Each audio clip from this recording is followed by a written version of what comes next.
बाबा जी और हुजूर जी की प्यारी सास संगत जी, राधा स्वामी जी। संगत जी, बाबा जी और हुजूर जी सिरसा के सिकंदरपुर में पहुंच चुके हैं। कौन सा प्रोग्राम बाबा जी ने अचानक कैंसिल कर दिया और सिकंदरपुर जाने वाली संगत के लिए क्या संदेश आया है, सब कुछ आपको इस वीडियो में बताएंगे।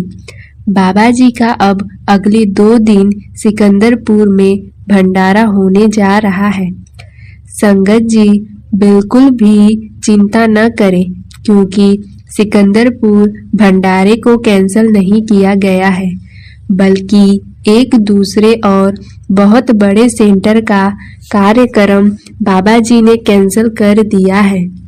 हम आपको आगे उसकी जानकारी देंगे, लेकिन सिकंदरपुर जा रहे हो तो एक बात का खास ध्यान रख कर जाएं कि सिकंदरपुर में इस बार कोई नाम दाम कार्यक्रम आयोजित नहीं है। सिकंदरपुर में नाम दाम कार्यक्रम को रद्द कर दिया गया है। नाम दाम लेने की इच्छुक संगत या तो अगले हफ्ते दिल्ली जाएं या फिर ब्यास जाकर ही नामदान की पर्ची प्राप्त कर सकती है। जो प्रोग्राम बाबा जी ने कैंसिल किया है, वो प्रोग्राम आज 3 अक्टूबर को सहारनपुर में होना था।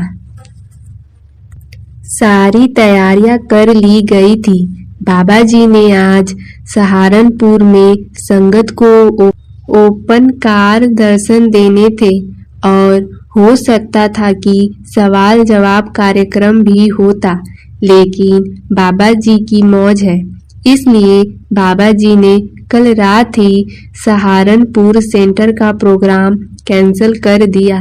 बाबा जी बोले, मैं सहारनपुर दर्शन देने नहीं जा रहा। और 2 अक्टूबर को भी बाबा जी ने मंसूरी में संगत के साथ सवाल जवाब करने थे। बाबा जी ने वो भी कैंसिल कर दिए थे। बाबा जी बीते दिनों मंसूरी में थे, लेकिन बाबा जी ने वहाँ की संगत को दर्शन नहीं दिए। अब दर्शन क्यों नहीं दिए, ये तो बाबा जी की मौज है, लेकिन संगत जी निराश ना हो। कल बाबा जी सिकंदरपुर में हुजूर जी के साथ ओपन कार दर्शन देंगे और संगत के साथ सवाल जवाब भी करेंगे। एक बार फिर से दोहरा दें कि सिकंदरपुर में कोई नाम दाम कार्यक्रम नहीं होगा। सिकंदरपुर में 8 से 9 दिन से लगातार जत्थे के जत्थे पहुंच रहे हैं, क्योंकि सिकंदरपुर में बहुत बड़ा भंडारा होता है और साल में 2 भंडारे होते हैं। सिकंदरपुर पहुंचने के लिए आपको सिरसा शहर में जाने की जरूरत नहीं है, क्योंकि सिकंदरपुर सिरसा के बाहर हवाई पर बना हुआ है। चाहे दिल्ली हिसार की तरफ से आप सीधे हवाई से सिकंदरपुर पहुंचेंगे। संगत जी एक बात का खास ध्यान रखें, इस दिनों रात के समय मौसम में बदलाव हो गया है और सिकंदरपुर जाने वाली संगत अपने साथ कंबल और गर्म कपड़े जरूर लेकर जाएं। और जो संगत सिकंदरपुर नहीं जा रहे वो निराश न हो, क्योंकि उसके बाद अगले हफ्ते बाबा जी का दिल्ली में भंडारा होने जा रहा है। संगत जी सिकंदरपुर सेंटर का निर्माण हुजूर महाराज जी ने करवाया था। हुजूर जी का पैतृक गांव सिकंदरपुर के पास में ही है। मैं आपको हुजूर जी से जुड़ी सिकंदरपुर सेंटर की एक सच्ची घटना सुनाने जा रही हूँ। एक बार महाराज चरण सिंह जी सिकंदरपुर सेंटर में दर्शन देने आए। सत्संग भवन की चारों ओर की बाउंड्री वॉल के पास वह ध्यान पूर्वक चारों तरफ देख रहे थे। तभी उनकी नजर उस बाउंड्री वॉल के पास एक घर पर पड़ी। वही एक छोटा बच्चा लगभग 7-8 साल का बच्चा जोर जोर से रो रहा था। हुजूर महाराज जी ने उस रोने की आवाज ध्यान से सुनी। उन्होंने अपने सेवादारों से कहा, भाई, यह बच्चा क्यों रो रहा है? इसे मेरे पास ले आओ। जब बच्चा हुजूर महाराज जी के पास आया तो बाबा जी ने बड़े स्नेह के साथ उससे पूछा, बेटा, तुम इतनी जोर जोर से क्यों रो रहे हो? तुम्हें क्या तकलीफ है? क्या परेशानी है? छोटे से बच्चे ने हुजूर जी से कहा, बाबा जी, मैं पढ़ना चाहता हूँ, लेकिन मेरे माँ बाप मुझे पढ़ाई की अनुमति नहीं देते। हमारे हालात बहुत कठिन हैं। हम इतने गरीब हैं कि हमारी जिंदगी चलने के लिए रोज मेहनत करनी पड़ती है। मेरे माँ बाप कहते हैं कि हमारे पास तुम्हारी स्कूल की फीस, किताबें और ड्रेस के लिए पैसे नहीं हैं। हम सिर्फ मेहनत मजदूरी करके अपना गुजारा करते हैं। इतना कहते हुए वो बच्चा फिर से रोने लगा। संगत जी, संतों का दिल तो वैसे भी मोम का होता है। बच्चे की व्यथा सुनते ही हुजूर जी ने तुरंत अपने सेवादार से कहा, इस बच्चे का एडमिशन करवा दो और उसके पूरे साल का खर्चा, किताबें, ड्रेस, पढ़ाई का शुल्क 4-5 साल का एक ही बार में चुका दिया। मास्टरों को सभी फीस का भुगतान कर दिया गया। हुजूर जी महाराज जी ने उस बच्चे की शिक्षा और जीवन यापन का सारा खर्चा स्वयं उठाया। वह बच्चा हुजूर महाराज जी के स्वरूप और व्यक्तित्व का बहुत धन्य करने लगा। धीरे धीरे उसकी सारी श्रद्धा और ध्यान परमार्थ की ओर केंद्रित हो गया।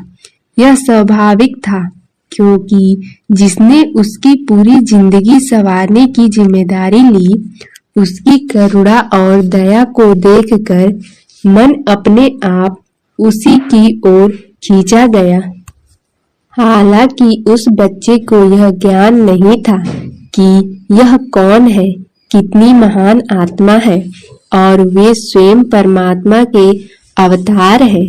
फिर भी हुजूर जी की करुणामयी छवि उसके मन में गहराई से बैठ गई। वह बार बार याद करता, सोचता और अपने दिल में कहता कि कितना महान बाबा था जिसने मेरी इतनी चिंता की, मेरे पढ़ाई लिखाई की पूरी जिम्मेदारी उठाई और मेरे माता पिता से कह दिया कि तुम इसके खर्चे की चिंता मत करो, हम इसके पढ़ाई का सारा प्रबंध कर देंगे। वक्त गुजरता गया। वह बच्चा पढ़ लिख कर बड़ा हुआ और उसने नौकरी ज्वाइन कर ली। अब जब कमाई होने लगी तो उसके मन में हमेशा वही ख्याल रहता, जिसने मेरी इतनी मदद की, जिसने मुझे पढ़ाया लिखाया और जिनकी दया से मेरा जीवन संवरा, मैं उनका कर्ज चुका कर रहूंगा। धीरे धीरे उसने अपनी जरूरतें पूरी कर ली और कमाई का एक हिस्सा रोजमर्रा के खर्चे, बाकी का वह संजोड़ कर बचाने लगा। उसकी सोच साफ थी, जो पैसे बचेंगे वे उसी बाबा को देने हैं जिन्होंने उसकी पढ़ाई और परवरिश के लिए खर्च उठाया था। वह जानना चाहता था कि बाबा कहाँ के रहने वाले थे, पर सही सही जानकारी उसके पास नहीं थी। वह बस यह समझता था कि ये वही बाबा है जो ब्यास में आए थे। असल में उसे यह भी नहीं मालूम था कि बाबा उस डेरे के सतगुरु हैं, क्योंकि उसके माता पिता सत्संगी नहीं थे। फिर वह वर्षों में थोड़ा थोड़ा बचाकर एक छोटा सा खजाना जमा कर गया। कई साल पहले उसने एक कोट और स्वेटर भी खरीदे थे। अब ऊंचाई बढ़ने के कारण वे पुराने हो गए या फिट नहीं आते थे। एक दिन उसने तय किया और अपनी जमा पड़ी रकम लेकर हुजूर जी के पास पहुंच गया। सेवादारों ने कारण पूछा तो उसने साफ साफ बता दिया कि आपके गुरु जी ने फलाने टाइम में मेरी मदद की थी और अब मैं ब्याज सहित वो कर्ज चुकाने आया हूँ। ये संदेश अंदर हुजूर जी तक पहुँचाया गया तो हुजूर जी उस समय कुछ बड़े अधिकारियों के साथ मीटिंग में बैठे थे, लेकिन हुजूर जी तो पहले से ही जानते थे कि वो लड़का एक दिन यहाँ जरूर आएगा। हुजूर जी ने उसी समय सेवादारों से कहा कि उसको यहाँ लेकर आओ। अब जब वह लड़का बाबा जी के सामने खड़ा था, उसने वह स्वेटर बार बार खींचना शुरू कर दिया।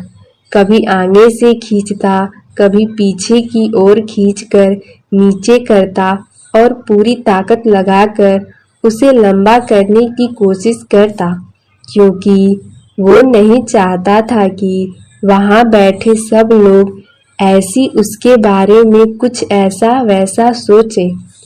हुजूर जी उसकी हरकतों को देख रहे थे और हुजूर जी मुस्कुराने लगे। हुजूर जी ने हंसते हुए कहा, बेटा, जिस तरह तुम आज इस कोट को खींच खींच कर लंबा कर रहे हो, एक दिन यह कोट इतना बड़ा हो जाएगा कि लोग इसे देखने के लिए तरसेंगे। लोग इस कोट को सलाम करेंगे। इसे देखने के लिए लाइन में लगना पड़ेगा, नंबर लेना पड़ेगा। यह कोट इतना ऊंचा और बड़ा हो जाएगा कि सब तेरे आगे पीछे घूमेंगे। फिर उस लड़के ने जेब में से पैसे निकाले और हुजूर जी के मेज पर रखते हुए कहा, बापूजी, ये पैसे जो आपने मुझे दिए थे, मैं आज ब्याज सहित लौटाने आया हूँ। हुजूर जी कुर्सी से उठे और प्रेम से उस लड़के को एक थपकी दी और कहा, एक तरफ तो मुझे बापू कह रहा है और दूसरी तरफ बाप से हिसाब किताब कर रहा है। हुजूर जी ने वो सारे पैसे उस लड़के को लौटा कर कहा कि बेटा, अगर कभी तुझे कोई जरूरतमंद मिल जाए तो इन पैसों से उसकी जिंदगी संवार देना। मैं समझ लूंगा कि मुझे मेरे पैसे मिल गए। ये सुनकर वो लड़का हुजूर जी के सामने रोने लगा। लड़का जब पैसे लेकर लौट गया तो हुजूर जी ने उसके स्वभाव और कोट को देखकर बहुत प्रसन्न हुए। हंसते हुए उन्होंने फिर कहा, बेटा, जिस कोट को तुम आज खींच खींच कर लंबा कर रहे हो, यह एक दिन इतना बड़ा और ऊंचा हो जाएगा कि लोग इसे देखने के लिए बेताब होंगे। वहीं से वह लड़का आगे बढ़ा, कड़ी मेहनत की और नौकरी में सफलता हासिल की। सीधे जज की नौकरी पर पहुंचा। जब वह बच्चा बड़ा होकर जज बन गया, उसी समय हुजूर जी ने पास में एक जगह ली थी। वहाँ एक कॉलेज भी था और कॉलेज के पास लगभग 5 किलोमीटर की जमीन हुजूर जी ने अपने सेंटर और बच्चों को खेल के लिए ले ली। वहाँ उन्होंने अपने खेल के लिए और बच्चों के खेलने के लिए मैदान तैयार किया और बाउंड्री वॉल बनवा दी।